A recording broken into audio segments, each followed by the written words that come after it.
ഇത് radio Janvani 90.8 megahertz മലയാളത്തിന്റെ മധുരതരംഗം.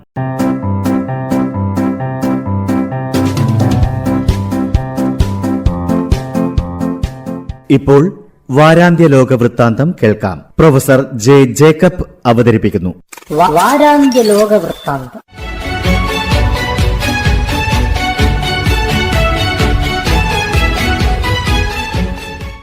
എല്ലാ മാന്യ ശ്രോതാക്കൾക്കും ലോകവൃത്താന്തത്തിലേക്ക് സ്വാഗതം. ഡൊണാൾഡ് ട്രംപിന്റെ തിരഞ്ഞെടുപ്പ് ഫലം പുറത്തു വന്നതിന്റെ പിറ്റേ ദിവസം പുടിൻ ഒരു പടിഞ്ഞാറൻ മാധ്യമത്തിന് നൽകിയ അഭിമുഖം വലിയ വാർത്താ പ്രാധാന്യം നേടി. ഉക്രൈൻ നാറ്റോയിൽ ചേരില്ല എന്നത് നേരത്തെ ആ രാജ്യവുമായി ഉണ്ടാക്കിയ ഉടമ്പടിയിൽ തന്നെ ഉറപ്പു നൽകിയിരുന്നതാണ്. ഈ വ്യവസ്ഥ ലംഘിക്കാൻ ശ്രമിച്ചതുകൊണ്ടാണ് റഷ്യയ്ക്ക് ഉക്രൈനിനെ ആക്രമിക്കേണ്ടി വന്നത്. ഉക്രൈനിൻ്റെ ചില പ്രദേശങ്ങൾ കഴിഞ്ഞ 2 വർഷമായി റഷ്യയാണ് ഭരിക്കുന്നത്. ഈ 2 കാര്യങ്ങളും അവഗണിച്ചുകൊണ്ട് വെടിനിർത്തൽ ചർച്ചകൾ നടത്താൻ കഴിയില്ല. ഫ്രഞ്ച് പ്രസിഡന്റിനോടും ജർമ്മൻ ചാൻസലറോടും ഒരു ശത്രുതയും ഇല്ല. അമേരിക്കൻ പ്രസിഡന്റ് തിരഞ്ഞെടുപ്പിൽ ഇടപെട്ടു എന്ന ആരോപണം ഉണ്ടെങ്കിലും ഇതുവരെ ഒരു തെളിവും കണ്ടെത്താൻ അവർക്ക് കഴിഞ്ഞിട്ടില്ല. ചൈന റഷ്യയുടെ സുഹൃത്താണ്. ഈ സൗഹൃദം ഏതെങ്കിലും രാജ്യത്തിനെതിരെയുള്ളതല്ല. ഇരു രാജ്യങ്ങളുടെയും വികസനമാണ് ഈ കൂട്ടായ്മയുടെ ലക്ഷ്യം. ഈ അഭിമുഖം പുതിയ അമേരിക്കൻ പ്രസിഡന്റിനുള്ള വിശദീകരണമായിട്ടാണ് പലരും വിലയിരുത്തുന്നത്.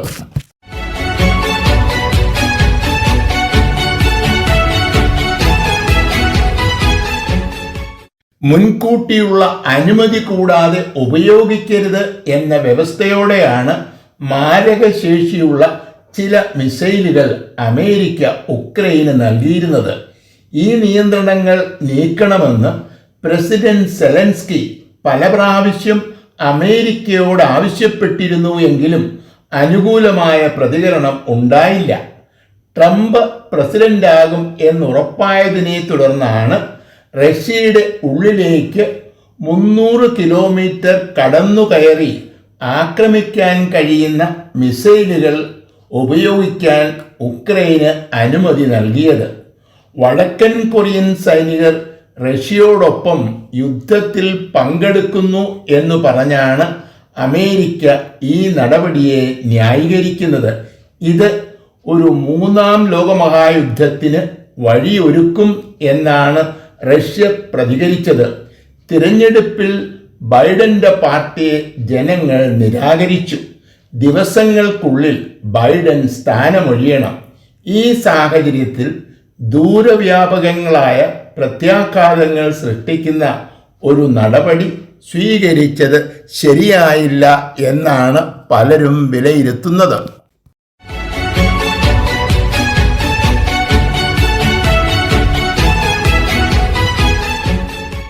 ബ്രിക്സ് ഉച്ചകോടിയിൽ വെച്ചുണ്ടായ ധാരണയനുസരിച്ച് ഇന്ത്യ ചൈന ബന്ധങ്ങൾ പുരോഗമിക്കുന്നു എന്നാണ് റിപ്പോർട്ടുകൾ സൂചിപ്പിക്കുന്നത്. 2020 ഇരു രാജ്യങ്ങൾക്കുമിടയിലുള്ള ബന്ധങ്ങൾ തകർന്നത്. അതിർത്തി പ്രദേശങ്ങളായ ദസ്പാങ്ങിലും ഡംചോക്കിലും ചൈനീസ് സൈനികർ അതിക്രമിച്ചു കടന്നതിനെ തുടർന്ന് ഇന്ത്യ ഈ മേഖലയിൽ പ്രതിരോധം ശക്തമാക്കുകയും യുദ്ധസമാനമായ അന്തരീക്ഷം ഉടലെടുക്കുകയും ചെയ്തു. ബ്രിക്സ് ഉച്ചകോടിയിലെ തീരുമാനം അനുസരിച്ചാണ് ഇരു രാജ്യങ്ങളും 2020 സ്ഥിതി പുനഃസ്ഥാപിച്ചത്. ഇരു രാജ്യങ്ങളുടെയും വിദേശകാര്യമന്ത്രിമാർ ഡൽഹിയിൽ വെച്ച് ഈ ആഴ്ച നടത്തിയ ചർച്ചകൾ വലിയ വിജയമായിരുന്നു എന്നാണ് റിപ്പോർട്ടുകൾ സൂചിപ്പിക്കുന്നത്. സംഘർഷത്തെ തുടർന്ന് നിർത്തിവച്ചിരുന്ന നേരിട്ടുള്ള വിമാന സർവീസുകൾ വീണ്ടും ആരംഭിക്കാൻ തീരുമാനിച്ചിട്ടുണ്ട്. ഭാരതീയർ വലിയ പ്രാധാന്യം കൽപ്പിക്കുന്ന കൈലാസ മാനസരോവര തീർത്ഥയാത്ര പുനഃസ്ഥാപിക്കാനും അതിർത്തി തർക്കങ്ങൾ പരിഹരിക്കാനുള്ള ചർച്ചകൾ തുടങ്ങാനും തീരുമാനിച്ചിട്ടുണ്ട്.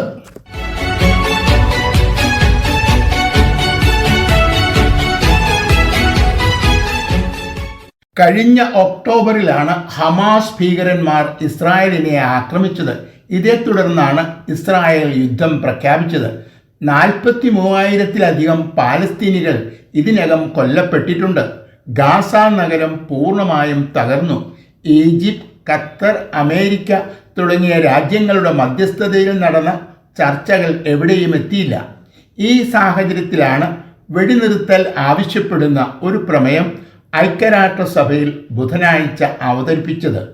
നിരുപാധികം ഇരു രാജ്യങ്ങളും യുദ്ധം അവസാനിപ്പിക്കണം എന്നാണ് ഈ പ്രമേയം ആവശ്യപ്പെടുന്നത്.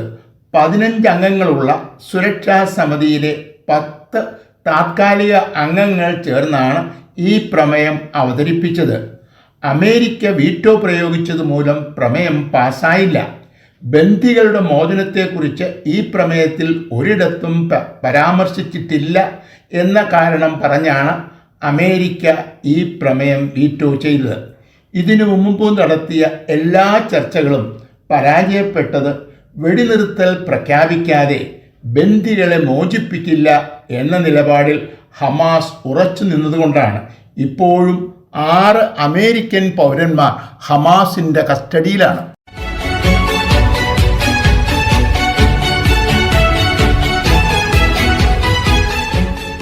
2 വർഷങ്ങൾക്ക് മുമ്പാണ് റഷ്യ ഉക്രൈൻ യുദ്ധം ആരംഭിച്ചത്.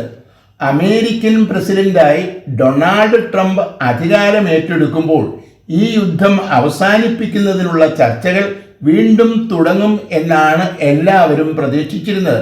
ചില ആയുധങ്ങൾ ഉപയോഗിക്കുന്നതിനുള്ള നിയന്ത്രണങ്ങൾ അമേരിക്ക നീക്കിയതോടെ യുദ്ധം പൂർവാധികം ശക്തി ആർജിച്ചിരിക്കുകയാണ്. നിയന്ത്രണങ്ങൾ നീക്കിയതിൻ്റെ പിറ്റേ ദിവസം തന്നെ ഈ മിസൈലുകൾ ഉപയോഗിച്ച് ഉക്രൈൻ റഷ്യയെ ആക്രമിച്ചു. ആണവായുധങ്ങൾ ഉപയോഗിക്കുന്നതിനുള്ള നിയമപരമായ വിലക്കുകൾ നീക്കം ചെയ്തുകൊണ്ടാണ് റഷ്യ പ്രതികരിച്ചത്. ഇപ്പോഴത്തെ പ്രതിസന്ധി നേരിടാൻ റഷ്യ ആണവായുധം ഉപയോഗിക്കും എന്നാണ് ലോകരാഷ്ട്രങ്ങൾ ഭയപ്പെടുന്നത്. അമേരിക്ക ഏർപ്പെടുത്തിയ നിയന്ത്രണങ്ങൾ മാത്രമാണ് നീക്കിയത്. ഇതുപോലെ ഇംഗ്ലണ്ടും ഫ്രാൻസും ചില നിയന്ത്രണങ്ങൾ ഏർപ്പെടുത്തിയിട്ടുണ്ട്. ഈ നിയന്ത്രണങ്ങൾ നീക്കുകയും ഇവരുടെ ആയുധങ്ങൾ ഉക്രൈൻ ഉപയോഗിക്കുകയും ചെയ്താൽ ഈ രാജ്യങ്ങൾ യുദ്ധത്തിൽ കക്ഷി ചേർന്നതായി കണക്കാക്കും എന്നാണ് റഷ്യയുടെ മുന്നറിയിപ്പ്.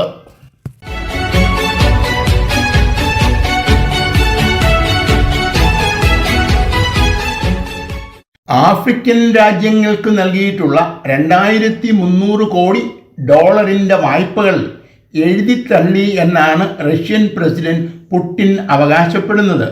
49 ആഫ്രിക്കൻ രാജ്യങ്ങളുടെ പ്രതിനിധികളെ പങ്കെടുപ്പിച്ചുകൊണ്ട് റഷ്യയിൽ നടത്തിയ ഉച്ചകോടിയിലാണ് പുടിൻ ഈ അവകാശവാദം ഉന്നയിച്ചത്.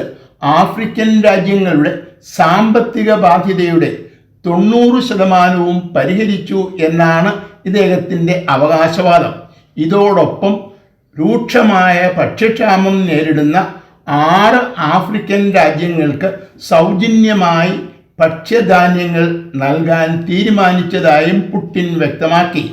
ആഫ്രിക്കയിലെ ബഹുഭൂരിപക്ഷം രാഷ്ട്രങ്ങളും ഒരു കാലത്ത് യൂറോപ്യൻ രാജ്യങ്ങളുടെ കോളനികളായിരുന്നു. ഇന്ന് ഈ രാജ്യങ്ങൾ നേരിടുന്ന കഠിനമായ ദാരിദ്ര്യത്തിൻ്റെ പ്രധാന കാരണം കോളനി വാഴ്ചക്കാലത്ത് യൂറോപ്യൻ രാജ്യങ്ങൾ നടത്തിയ സാമ്പത്തിക ചൂഷണമാണ്. എന്നാൽ ആഫ്രിക്കൻ രാജ്യങ്ങളെ സഹായിക്കാൻ യൂറോപ്യൻ രാജ്യങ്ങൾ മുമ്പോട്ട് വരുന്നില്ല എന്ന വിമർശനമാണ് പുടിൻ ഉന്നയിക്കുന്നത്. ആഫ്രിക്കയിൽ ചൈനയുടെയും റഷ്യയുടെയും സ്വാധീനം വർദ്ധിക്കുന്നതിനെ ആശങ്കയോടെയാണ് യൂറോപ്പ് കാണുന്നത്.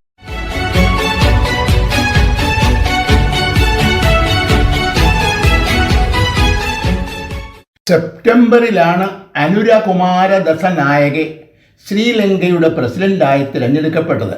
2025 ഓഗസ്റ്റ് വരെ കാലാവധി ഉണ്ടായിരുന്ന പാർലമെന്റ് പിരിച്ചുവിട്ട് തിരഞ്ഞെടുപ്പ് നടത്താനായിരുന്നു ഇദ്ദേഹത്തിൻ്റെ തീരുമാനം. നവംബർ 14-നാണ് ശ്രീലങ്കൻ പാർലമെന്റിലേക്കുള്ള തിരഞ്ഞെടുപ്പ് നടന്നത്.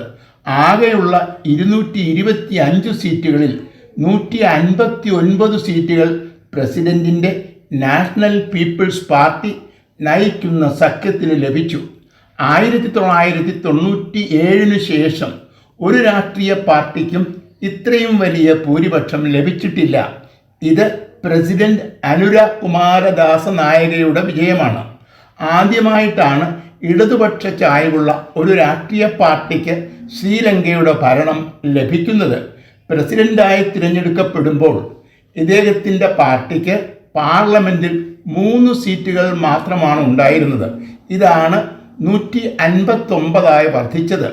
പാർലമെൻറ്റിലെ 2 അംഗങ്ങളുടെ പിന്തുണ കൂടാതെ ഭരണഘടനാ ഭേദഗതി നടത്താൻ കഴിയില്ല. ശ്രീലങ്ക നേരിടുന്ന കഠിനമായ സാമ്പത്തിക പ്രതിസന്ധി പരിഹരിക്കാനുള്ള സമ്പൂർണ്ണ പിന്തുണയാണ് ജനങ്ങൾ പുതിയ പ്രസിഡന്റിന് നൽകിയത്.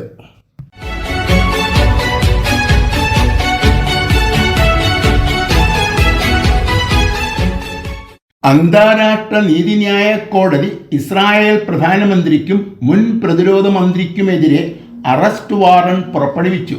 പ്രോസിക്യൂട്ടർ കരീം ഖാന്റെ അഭ്യർത്ഥന അനുസരിച്ചാണ് ഈ നടപടി. ഇവരോടൊപ്പം ചില ഹമാസ് നേതാക്കളും മാനവരാശിക്കെതിരെ കുറ്റം ചെയ്യുന്നു എന്ന പരാതിയുമായിട്ടാണ് മെയ് മാസത്തിൽ കരീം ഖാൻ കോടതിയെ സമീപിച്ചത്. ഇതിനിടയിൽ ഹമാസ് നേതാക്കൾ കൊല്ലപ്പെട്ടതുകൊണ്ടാണ് ഇവർ നിയമ നടപടികളിൽ നിന്നും ഒഴിവായത്. പഞ്ചമഹാശക്തികളടക്കം നിരവധി രാഷ്ട്രങ്ങൾ അന്താരാഷ്ട്ര നീതിന്യായ കോടതിയുടെ അധികാര പരിധിയിലല്ല. അതുകൊണ്ട് തന്നെ ഈ അറസ്റ്റ് വാറണ്ട് കാര്യമായ എന്തെങ്കിലും പ്രതികരണങ്ങൾ സൃഷ്ടിക്കും എന്ന് തോന്നുന്നില്ല. പക്ഷപാതപരവും രാഷ്ട്രീയ ലക്ഷ്യങ്ങളോടുകൂടിയുള്ളതുമായ ഈ ഉത്തരവിനെ തള്ളിക്കളയുന്നു എന്നാണ് ഇസ്രായേൽ പ്രതികരിച്ചത്. എന്നാൽ അന്താരാഷ്ട്ര നീതിന്യായ കോടതി ഒരു രാഷ്ട്രീയ സ്ഥാപനമല്ലെന്നും നിയമ നടപടികൾക്ക് വിധേയമാകണം എന്നുമാണ് യൂറോപ്യൻ യൂണിയൻ പ്രതികരിച്ചത്. യൂറോപ്പിലെ എല്ലാ രാജ്യങ്ങളും ഇസ്രായേലിനെ പിന്തുണയ്ക്കുന്നില്ല എന്നതിൻ്റെ സൂചനയാണ് ഈ പ്രതികരണം.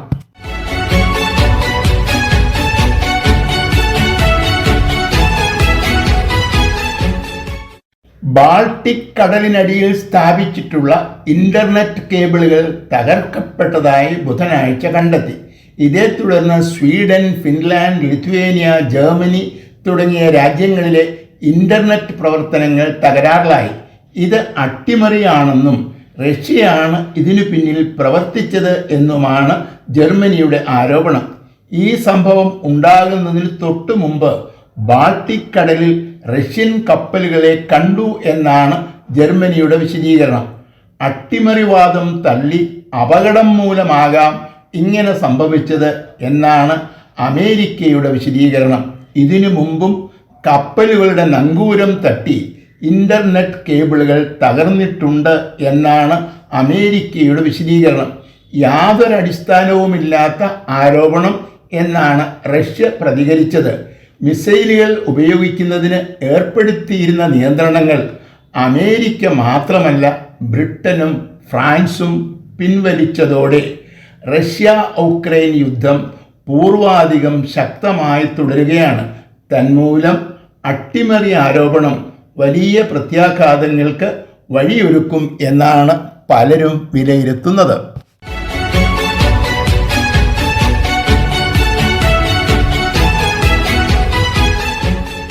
ഭരണഘടന ഒരു രാജ്യത്തിൻ്റെ മൗലിക നിയമമാണ്.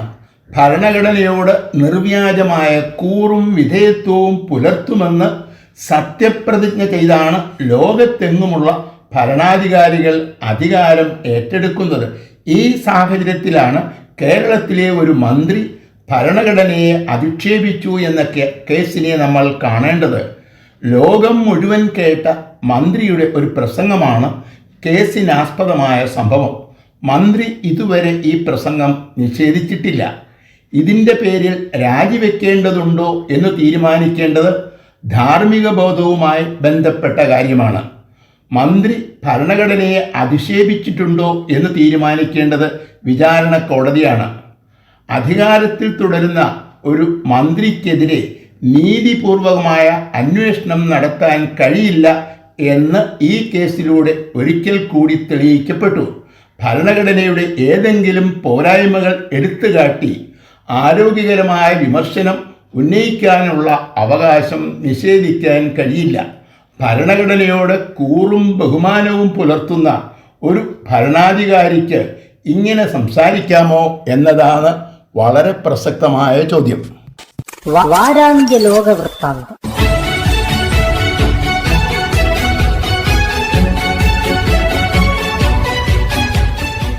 തയ്യാറാക്കി അവതരിപ്പിച്ചത് പ്രൊഫസർ ജെ ജേക്കബ്.